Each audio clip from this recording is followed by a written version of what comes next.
बच्चों, विज्ञान के सेशन में आप लोगों का स्वागत है। गुरुत्वाकर्षण, आप जानते हैं ये हमारा आजकल चैप्टर चल रहा है और हम लोगों ने चैप्टर फिनिश कर लिया। और एक हमारा इससे पहले वाला सेशन में भी हमने थोड़े प्रश्न और उत्तर डिस्कस किए थे, तो वो हमारे काफी कुछ थ्योरेटिकल थे, हमारे न्यूमेरिकल्स नहीं थे। लेकिन अब जैसे जैसे हम आगे चलेंगे हमें न्यूमेरिकल्स भी मिलेंगे। तो आज का हम सेशन स्टार्ट करते हैं और आज का पहला प्रश्न पढ़ते हैं कि यदि दो वस्तुओं के बीच की दूरी को आधा कर दिया जाए तो उनके बीच गुरुत्वाकर्षण बल किस प्रकार बदलेगा। अब ये आपके थोड़े से थॉटफुल आए हैं, जिसमें हमें थोड़ी अपनी समझ के साथ आंसर देने हैं। इससे पहले वाले जो प्रश्न थे उनके उत्तर तो बिल्कुल डायरेक्ट थे, लेकिन अब देखें ये ऐसे थोड़े से हमें एक डिफरेंट मिलते हैं। लेकिन अगर थोड़ा हम अपना इंटेलिजेंस यूज करेंगे तो हमें ये ज्यादा डिफिकल्ट नहीं लगेंगे। तो अब क्या है, जब दो वस्तुओं के बीच की दूरी को हमने आधा कर दिया है तो उनके बीच के गुरुत्वाकर्षण बल किस प्रकार बदलेगा। तो इसके लिए हम क्या करेंगे, हम पहले जो गुरुत्वाकर्षण का जो बल का जो हमारा फॉर्मूला है, सूत्र है, उसके बारे में सोचेंगे। हमारा है F = G/m/r²। ठीक है, तो और आप देख रहे हैं कि जब हम गुरुत्वाकर्षण के बल की बात कर रहे हैं तो हमने इसको r² ही रखा हुआ है। अब और इसमें जब आपको पहले वाले सेशन में भी बताया था कि जब आप कोई ऐसे सूत्र लिखते हैं तो याद रखें कि आप बताएं कि क्या क्या ये जो हमने लेटर्स लिखे हैं इनका क्या अर्थ है। तो ये हम पहले भी बता चुके हैं, तो आप इस प्रकार लिखेंगे कि m r ये सब क्या है।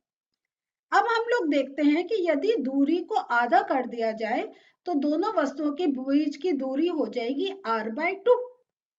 ठीक है, तो अब हम फॉर्मूले में क्या, अब बस हमें क्या करना है, फॉर्मूले में हमें r/2 लिखना है।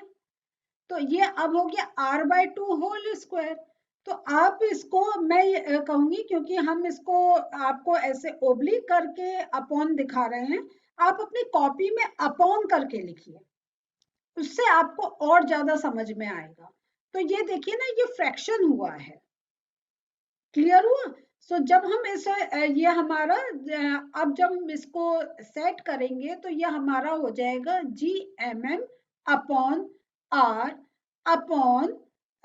सॉरी अपॉन, इसको जब ओपन करेंगे तो r²/4। क्लियर हुआ। सो अब हम ये जब रीअरेंजमेंट करेंगे तो 4 ऊपर आ जाएगा। तो इसका ये अर्थ हुआ कि अगर हमने दूरी को आधा करा तो दो वस्तुओं के बीच की दूरी को आधा करने पर जो उनका गुरुत्वाकर्षण बल है वो 4 गुना हो जाएगा। दूसरा जो प्रश्न है वो है, सभी वस्तुओं पर लगने वाला गुरुत्वीय बल उनके द्रव्यमान के समानुपाती होता है, फिर एक भारी वस्तु हल्की वस्तु के मुकाबले तेजी से क्यों नहीं गिरती है। तो यहाँ पे हम सभी वस्तुओं पर लगने वाला जो गुरुत्वीय बल है वो उनके द्रव्यमान के समानुपाती होता है, उनका रेशियो उनके रेशियो में रहता है, प्रोपोर्शनल रहता है। तो भारी वस्तु हल्की वस्तु के मुकाबले तेजी से क्यों नहीं गिरती है। तो स्वतंत्र रूप से पृथ्वी की ओर गिरती हुई किसी वस्तु का जो त्वरण होता है वो होता है G = Gm/r²। तो ये क्योंकि अब हम उनकी तेजी की बात कर रहे हैं तो हमें त्वरण की बात करनी पड़ेगी। तो यहाँ पे हम देखते हैं जी, अब हमने यहाँ पे भी क्योंकि फॉर्मूला लिखा है तो पूरा समझाया है कि जी का क्या अर्थ है, एम का क्या अर्थ है, आर का क्या अर्थ है। इस प्रकार स्वतंत्र रूप से गिरती हुई वस्तु का त्वरण वस्तु के द्रव्यमान पर निर्भर नहीं करता है, अतः भारी तथा हल्की वस्तुएं दोनों साथ साथ गिरती हैं। सो हम ये यहाँ पर ये देखते हैं कि स्वतंत्र रूप से पृथ्वी की ओर गिरती हुई किसी वस्तु का जो त्वरण होता है वो G = Gm/r²। तो यहाँ पे हमने अब बताया ये सार्वत्रिक गुरुत्वीय स्थिरांक है, पृथ्वी का द्रव्यमान है, पृथ्वी की त्रिज्या है। तो इस प्रकार हम ये देखते हैं कि स्वतंत्र रूप से गिरती हुई वस्तु का त्वरण वस्तु के द्रव्यमान पर निर्भर नहीं करता है, क्योंकि आपको याद होगा जब हमने वो फॉर्मूला अपना इसका निकाला था तो हम जो F को हमने F = Gm G M M upon R square का फॉर्मूला था, लेकिन फिर हमने F equal to M G माना था, फिर हमने स्मॉल m दोनों जो वस्तु का द्रव्यमान है उसको कैंसिल कर दिया था। तो याद है आपको, ये हमने सेशन में समझा था, वही यहाँ पे लिया है कि इसमें हम ये देखते हैं कि वस्तु वस्तु के द्रव्यमान पर ये जो जी का इफेक्ट है ये नहीं पड़ता है। तो इस प्रकार स्वतंत्र रूप से गिरती हुई वस्तु का त्वरण वस्तु के द्रव्यमान पर निर्भर नहीं करता है।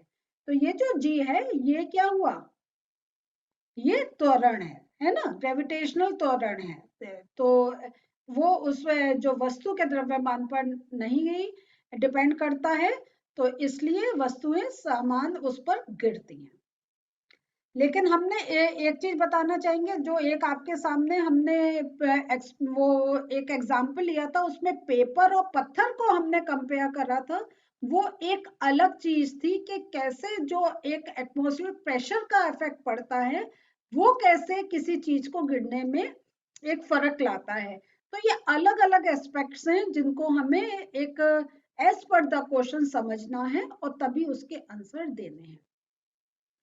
अब जो हमारा दूसरा प्रश्न आता है वो आता है, पृथ्वी तथा उसकी सतह पर रखी किसी 1 kg की वस्तु के बीच गुरुत्वीय बल का परिमाण क्या होगा।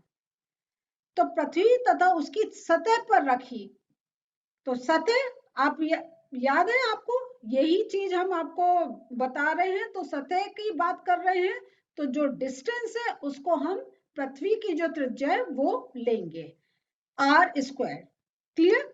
तो अब हमने यहाँ पे ये फॉर्मूला लिया और जो जो हमारे पास वैल्यूज है उनको रख दिया।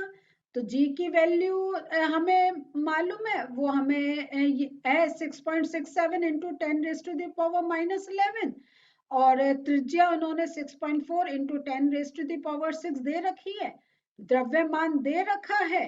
तो बस, और 1 kg की वस्तु है तो ये हमें मालूम है कि जो यहाँ पे स्मॉल m की वैल्यू 1 kg है, ये स्मॉल m वस्तु का द्रव्यमान है। बस ये सारी वैल्यू हम फॉर्मूले में पुट करेंगे, ये जो हमारा फॉर्मूला है F equal to G M M upon R square, हमारा आंसर आ जाएगा।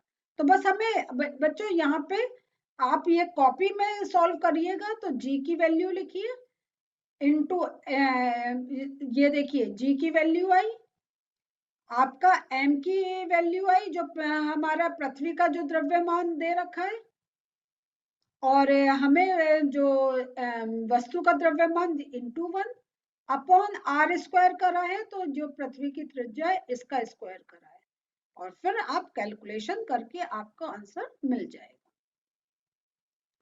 पृथ्वी और चंद्रमा एक दूसरे को गुरुत्वीय बल से आकर्षित करते हैं। क्या पृथ्वी जिस बल से चंद्रमा को आकर्षित करती है वह बल उस बल से जिससे चंद्रमा पृथ्वी को आकर्षित करता है बड़ा है या छोटा है या बराबर है, बताइए।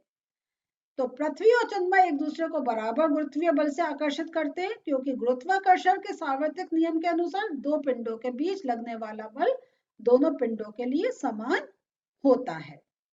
लेकिन उसका इफेक्ट जो हम देखते हैं वो उसका जो हमने रीजन तब जब अपना सेशन करा था उसमें पूरा समझाया था। यदि चंद्रमा पृथ्वी को आकर्षित करता है तो पृथ्वी चंद्रमा की ओर गति क्यों नहीं करती है। तो जो अभी हमने क्वेश्चन करा है उसी को ही सपोर्ट में आ रहा है।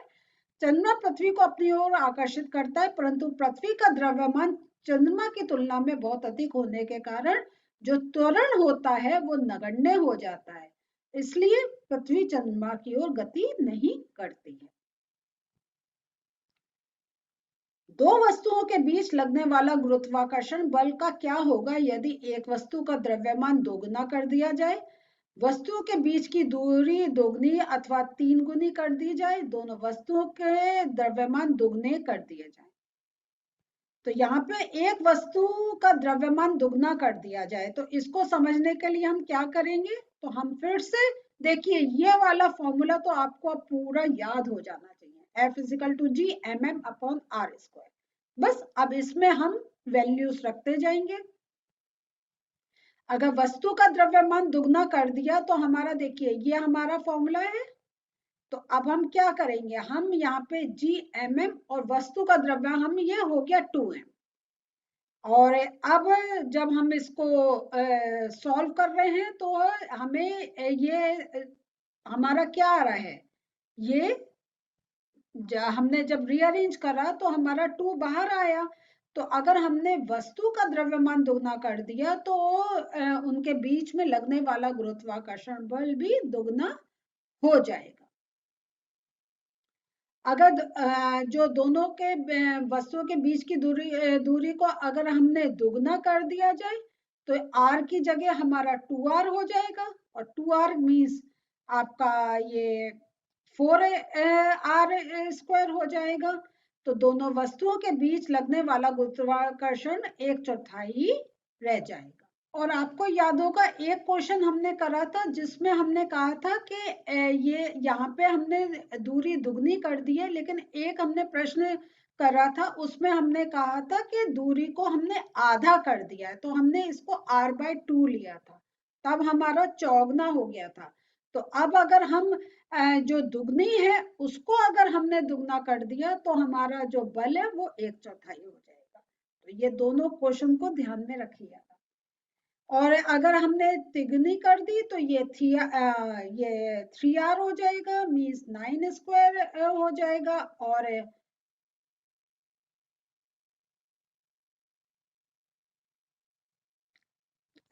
और यहाँ पे फिर हम देखते हैं कि जब हमने ये कैलकुलेशन करा है तो वह 1/9 गुना ही रह जाएगा। और यदि दोनों वस्तुओं के द्रव्यमान दुगने कर दिए जाए, दोनों वस्तुओं के जो द्रव्यमान है वो हमने दुगने कर दिए, मीन्स हमारा ये 2m और ये भी हमारा 2m कर दें, तब हमारा क्या होगा, ये हो गया 4m, है ना। सो ये तब दोनों वस्तुओं के बीच लगने वाला गुरुत्वाकर्षण बल का परिमाण 4 गुना हो जाएगा। बस हमें ये जो हमारा फॉर्मूला है, सूत्र है, इसमें हमें वैल्यूज रखनी है और हम इजिली कैलकुलेट कर सकते हैं। गुरुत्वाकर्षण के सार्वत्रिक नियम का क्या महत्व है? तो इसके जो महत्व है, इस नियम की सहायता से हम विभिन्न आकाशीय पिंडों जैसे पृथ्वी, सूर्य, चंद्र आदि का द्रव्यमान ज्ञात कर सकते हैं। इस नियम से हम आकाशीय पिंडों की गति तथा उनकी कक्षाओं की दूरी ज्ञात कर सकते हैं। इसी नियम से हमें समुद्र में ज्वारभाटा को समझने में सहायता मिलती है।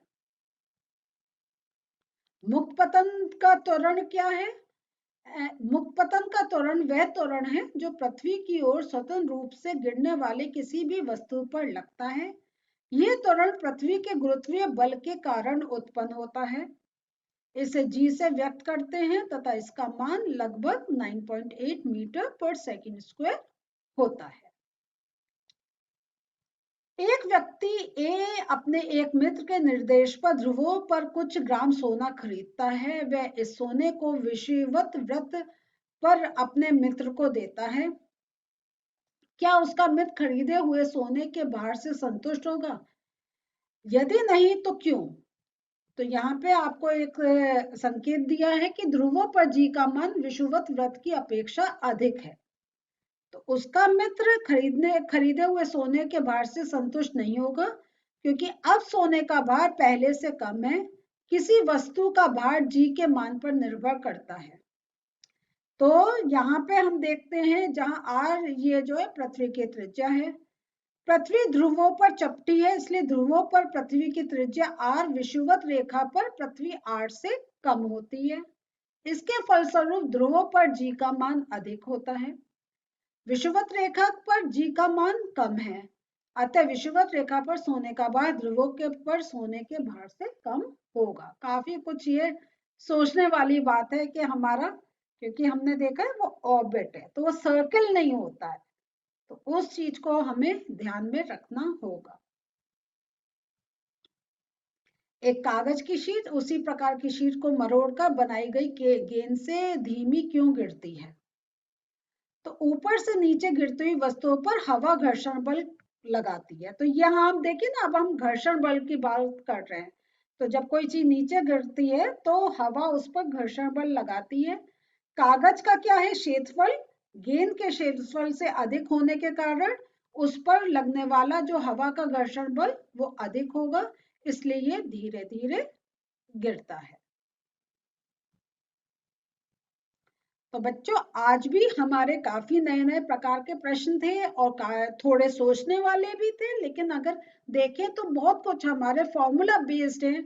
हमें F equal to G M M upon R square या डी स्क्वायर ये फॉर्मूला याद रखना है।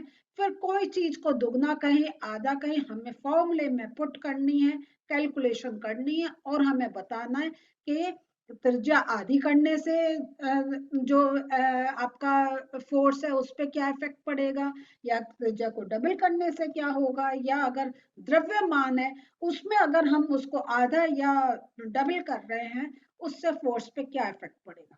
लेकिन वो कैलकुलेशन हमें जरूर करनी आनी चाहिए। और आपको सामने हमने सॉल्यूशन दे रखे हैं, लेकिन आपको खुद अपने कॉपी लेकर उस पर प्रैक्टिस पूरा एक एक स्टेप, जैसा मैंने आपको इससे पहले वाले चैप्टर में भी कहा था कि हम आपको सॉल्यूशन दिखा रहे हैं, लेकिन आप उसका कुछ जो उनके हमें कैलकुलेशन जैसे मल्टीप्लाई करके कैसे उसको लाना है, हमें उसको मिनिमम वैल्यू में कैसे लाना है, ये सब आपको खुद करना है। आपको करने में कहीं कोई डिफिकल्टी आ रही है तो आप हमसे ऐप के थ्रू पूछ सकते हैं, लेकिन ये सिंपल मैथमेटिकल कैलकुलेशन है, आप इसको खुद जरूर ट्राई करें। ये आपका ऐसे आंसर्स नहीं है कि आप पढ़े उनको याद करो और लिख दिया। ये जितना आप अपने कॉपी पेंसिल लेकर उसकी प्रैक्टिस करेंगे आपको उतना ही एक कंफर्टेबल होता जाएगा। तो आप प्रैक्टिस करते रहें। अभी हमारा और थोड़े सेशंस होने जिसमें हम प्रश्न और उत्तर डिस्कस करेंगे। मिलते हैं नेक्स्ट सेशन में। बाय।